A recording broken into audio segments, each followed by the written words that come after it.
Vizianagaram rural మండల పరిధిలో భారీగా రెవెన్యూలో అవకతవకలు జరిగాయని వచ్చినటువంటి ఆరోపణలపై ఈరోజు ఆర్టీవీ గ్రౌండ్ రిపోర్ట్కి అయితే వచ్చింది. ప్రస్తుతం మనం అయితే చూసుకుంటే నేనైతే విజయనగరం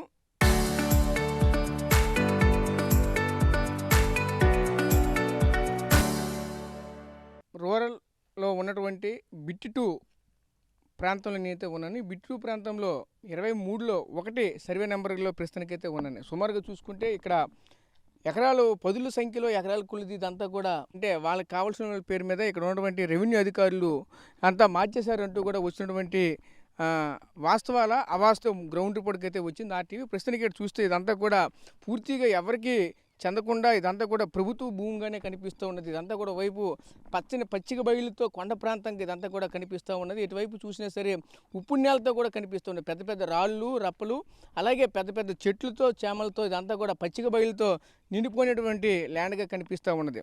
స్థానికంగా ఉన్నటువంటి కొంతమందికి ఇదంతా కూడా దారాదత్వం చేసినటువంటి పరిస్థితులు కూడా కనిపిస్తూ ఉంటాయి అంటున్నారు. అదే క్రమంలో దీనికి సంబంధించిన గతంలో కూడా ఇద్దరు ఎంఆర్ఓలు కూడా దీనికి సంబంధించి పూర్తిగా స్ట్రాంగ్గా దీనికి సంబంధించిన ఎవిడెన్స్తో సైతం మేమైతే దీన్ని చేయలేమంటూ కూడా ఫైల్స్ని కూడా తిరస్కరించిన పరిస్థితులు అయితే కనిపించాయి. ప్రస్తుతం చూసుకుంటే ప్రస్తుతం ఉన్నటువంటి ఎంఆర్ఓ దీనికి సంబంధించినవన్నీ కూడా పూర్తి స్థాయిలో అన్నీ చేసి ముటేషన్ కూడా కంప్లీట్ చేసినటువంటి పరిస్థితులు కూడా కనిపిస్తూ ఉన్నాయంటూ ఒకవైపు అయితే ఆరోపణలు అయితే వస్తున్నాయి. అసలు ఏం జరుగుతుంది ఏంటని దీనికి సంబంధించినటువంటి మరిన్ని వివరాలు ఆ రెవెన్యూ అధికారులతో మాట్లాడి రెవెన్యూ అధికారులు ఏం చెప్తారా దీనికి సంబంధించిన మరిన్ని వివరాలు వాళ్ళ మాటలు తెలుసుకునే ప్రయత్నం అయితే చేద్దాం.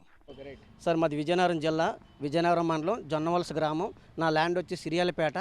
మాది 1961లో మా తాతగారు అయిన పిల్ల నారాయణప్పటి గారు కొనుక్కున్నారు ఎకరం పొలము. దానిలో 62లో కిలారి అప్పలనాయుడికి మనం అరెకరం అమ్మడం జరిగింది. ఉన్న అరెకరం మేము సాగులు 1961 నుంచి కూడా మా తాతగారు మా నాన్నగారు ఈరోజు మా పిల్ల శ్రీని పిల్ల నారాయణ మేము సాగు చేసుకుంటాను. 2019 డిసెంబర్లో మాకు తెలియకన్నా మా సంతకాలు లేకన్నా ఈ మా యొక్క ఏదైతే 52 సెంట్లు భూమి ఉందో మా నాన్నగారు సంతకం ఫోర్జరీ చేసి మరి వాళ్ళ పేరు మీద ఆన్లైన్ చేయడం జరిగింది. ఆ తర్వాత మేము తర్వాత సంవత్సరం కూడా చూసుకున్న తర్వాత కలెక్టర్ ఆఫీస్ చుట్టూ ఎంఆర్ ఆఫీస్ చుట్టూ కుక్కలు తిరిగినట్టు తిరిగాము. ఇప్పటికీ కూడా మాకు న్యాయం జరగలేదు.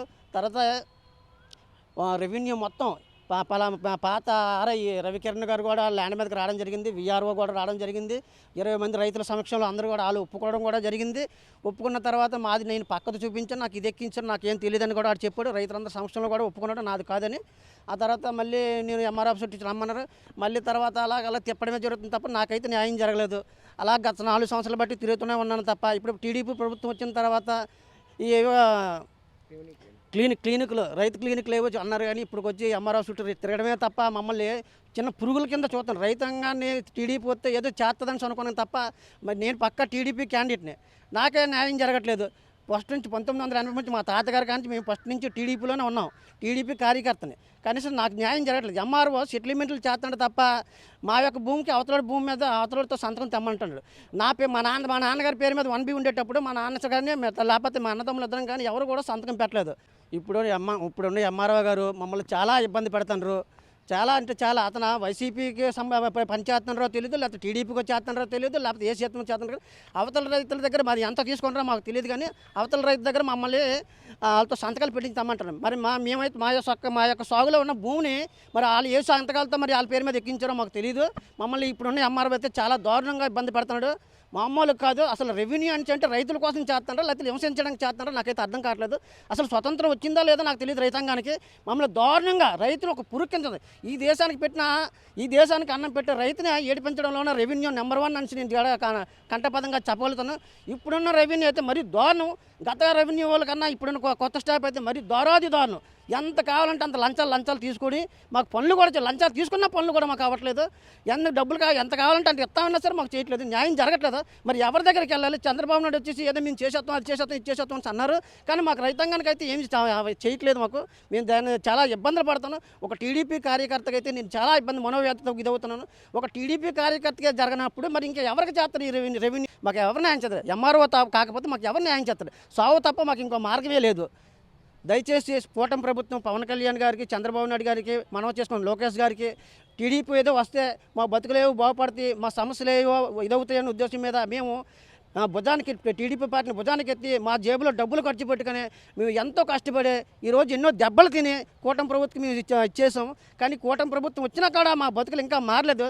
దయచేసి చంద్రబాబు నాయుడు గారు, పవన్ కళ్యాణ్ గారు, లోకేష్ గారు మా సమస్యని ఎప్పటికైనా క్లియర్ చేస్తారని మీకు మనవించుకుంటూ, మాకు సాగు తప్ప మరి ఇంకోటి లేదు. మేము ఆల్రెడీ తిరిగి విసిగిపోయాం. మా అన్నయ్య గారికి 2 ఆడపిల్లలు, వాళ్ళ పెళ్లి చేయడానికి నానా తంటాలు పడుతున్నాం. అయినా సరే కనికరం లేకన్నా దారుణంగా ఎంఆర్ఓ వాళ్ళు అయితే దిక్కును కూడా చెప్పుకున్నట్టుగా కూడా మాట్లాడుతున్నారు. దయచేసి శ్రీ చంద్రబాబు నాయుడు గారు మీరే నా సమస్యని క్లియర్ చేస్తారని మనవించుకుంటూ, విజయనగరం పట్టణానికి కానీ విజయనగరం రూరల్కి సంబంధించినటువంటి ఏదైతే ఇక్కడ రెవెన్యూ ఆఫీస్, తహసీల్దార్ ఆఫీస్ అయితే తహసీల్దార్ ఆఫీస్ వద్ద ప్రస్తుతం అయితే మనమైతే ఉన్నాం. ఈ ఆఫీస్ వద్ద చూసుకుంటే సుమారుగా ఏ ఒక్క రెవెన్యూ పని కావాలని సరే ఖచ్చితంగా ఎంఆర్ఓ ఆఫీస్కి ప్రతి ఒక్కరూ రావాల్సినటువంటి ఆవశ్యకత ఎంతైనా ఉంటుంది. ప్రస్తుతం మనం చూసుకుంటే రూరల్కి సంబంధించినటువంటి ఒకవైపు బిట్టి 2 కావచ్చు, వేణుగోపాలపురంకి సంబంధించిన కావచ్చు, అలాగే రూరల్లో ఉన్నటువంటి జమ్ము, నారాయణపురం, అలాగే మరిచెర్ల పంచాయతీల పరిధిలో ఉన్నటువంటి రెవెన్యూ పరిధిలో ఉన్నటువంటి ఎన్నో భూముల్లో ఎన్నో అక్రమాలు జరిగాయంటూ పలు ఆరోపణలు కూడా వస్తున్న నేపథ్యం కూడా కనిపిస్తుంది. ఇప్పటికే కొంతమందికి దారాదత్వం చేసిన పరిస్థితి కూడా కనిపిస్తుంది. ఎందుకంటే అది టొపోగ్రాఫికల్గా చూసుకున్నా సరే అంతా కూడా ఒక కొండ ప్రాంతం, పచ్చక బయలుతో నిండి ఉన్నటువంటి ప్రాంతాన్ని కూడా పూర్తిగా ఈరోజు దానికి సంబంధించిన వనబీలు పూర్తిగా ఇచ్చేసినటువంటి పరిస్థితి కనిపిస్తుంది. ముటేషన్లు చూసుకుంటే ఆ ముటేషన్లు కూడా పూర్తి స్థాయిలో ఇచ్చేసినటువంటి పరిస్థితులు కూడా కనిపిస్తూ ఉన్నాయి. ప్రస్తుతం మనమైతే చూడొచ్చు, ఏదైతే ఒకవైపు విజయనగరం బిట్టి 2 సంబంధించిన కనుక మనమైతే ప్రధానంగా మనం చూసుకుంటే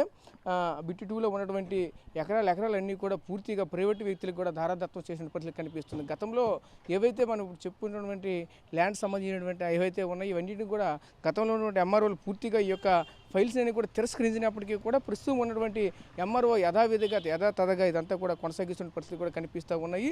ప్రస్తుతం మనం ముఖ్యంగా మనం చూడొచ్చు, దీనికి సంబంధించిన ఎకరాలు 50 నుంచి 100 ఎకరాల వరకు కూడా ఒకే వ్యక్తి పేరు మీద మళ్లించారంటూ కూడా చెప్పుకోవాల్సిన కూడా పరిస్థితులు కూడా కనిపిస్తూ ఉన్నాయి. అదేవిధంగా ముఖ్యంగా అలాంటి ఘటనలే జమ్ము కావచ్చు, నారాయణపురం కావచ్చు, అలాగే మరిచెర్ల, అలాగే సారిక, అలాగే కనపాక, అయ్యన్నపేట ఈ యొక్క రెవెన్యూ పరిధిలో కూడా భారీ అక్రమాలు జరిగాయి అంటూ కూడా చెప్పుకొస్తున్న నేపథ్యం కూడా కనిపిస్తూ ఉన్నది. ఎప్పటికైతే చూస్తూ ఉంటే రెవెన్యూ అధికారులకి దీనికి సంబంధించినటువంటి ఫైల్స్ కోసం అసలు ఏం జరుగుతుందంటే ఎవరు కూడా సమాధానం చెప్పలేనటువంటి పరిస్థితి, ఒకరు మొక్కలు ఒకరు చూసుకోవడం తప్పకుండా ఎవరు కూడా బయటకైతే దీని గురించి ఎవరు కూడా పూర్తి స్థాయిలో సమాచారం ఇవ్వలేనటువంటి పరిస్థితి కనిపిస్తూ ఉన్నది. ఏదైనా సరే ఒక సామాన్యమైనటువంటి వ్యక్తి అతనికి కావాల్సినటువంటి 5-10 సెంట్లు సంబంధించినటువంటి ఏదైనా ఒక ముటేషన్కి సంబంధించిన కానీ ఆ భూమికి సంబంధించిన కానీ వివరాలు కనుక అడిగితే ఎవరు కూడా ఇవ్వలేనటువంటి పరిస్థితి. దానికి సంబంధించినటువంటి ఇప్పుడు రెవెన్యూ క్లినిక్లు అయితే పెట్టారు. ఆ రెవెన్యూ క్లినిక్ కూడా ఎందుకు పనికిరైనటువంటి రెవెన్యూ క్లినిక్గా మారుతున్న పరిస్థితులు కనిపిస్తూ ఉన్నాయి.